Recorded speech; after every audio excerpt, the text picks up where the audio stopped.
In the earliest days of Rome, history and myth are woven together so tightly that telling them apart is nearly impossible. The names of the first kings, like Romulus, their victories, their heroic acts, these stories feel more like legend than solid fact.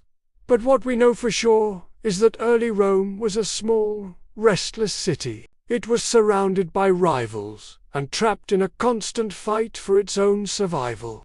Under its first few kings, Rome was just a modest settlement.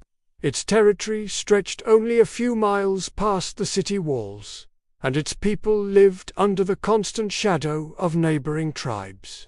Wars were common, but small, mirroring the size of the Roman state itself. These conflicts forged a society that was hardened by battle and held together by necessity, not by any grand ambition for empire. As the years went by, Rome began to slowly expand its reach, pushing toward the mouth of the Tiber River. Strategic places like the Janiculum Hill were fortified. The first wooden bridge was built across the river, and the port city of Ostia was founded. By gaining control over the salt marshes near the sea, Rome strengthened its economy and secured its future. These were the first small steps that set Rome on a path toward becoming a regional power. A major shift happened during the rule of the later kings, especially those from the house of Tarquin.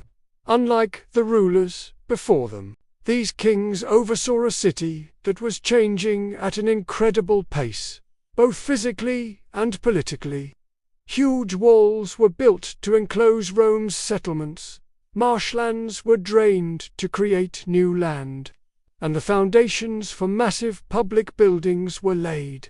Temples, forums, and grand public spaces started to appear, showing a level of architectural ambition that Rome had never seen before. This era also marked the rise of foreign influence, particularly from the Etruscans.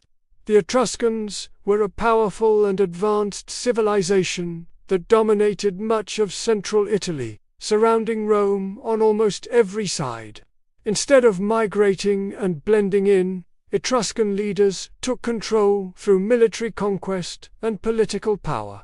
The Tarquin kings themselves are believed to have been of Etruscan origin, and they ruled Rome with a level of grandeur and authority that earlier kings could never have imagined. Under their reign, Rome adopted new military and administrative systems. The army was completely reorganized, with soldiers now grouped based on their wealth and how much land they owned. This created disciplined ranks of heavily armed infantry, supported by lighter troops. These reforms dramatically increased Rome's military strength and also laid the groundwork for future political changes. What started as a way to improve the army would later evolve into the very structure of Roman citizenship and government. But despite all their achievements, the Tarquin kings ruled with a growing sense of arrogance. Power became concentrated in their hands, old traditions were cast aside, and resentment began to simmer among the Roman people. The final straw came when the royal family's tyranny crossed a moral line, sparking public outrage and open rebellion. The monarchy, once a symbol of unity, had become a symbol of oppression. In a pivotal moment that would echo throughout Western history, the Romans drove out their last king.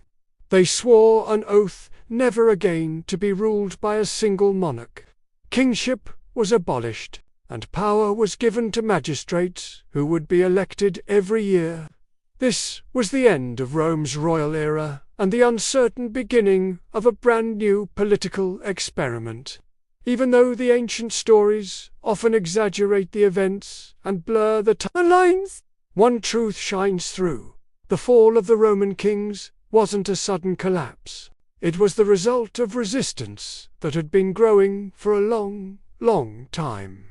And out of this struggle, the foundations of Roman democracy were born, a system that would evolve over centuries and influence civilizations far beyond the borders of Italy. The Age of Kings was over.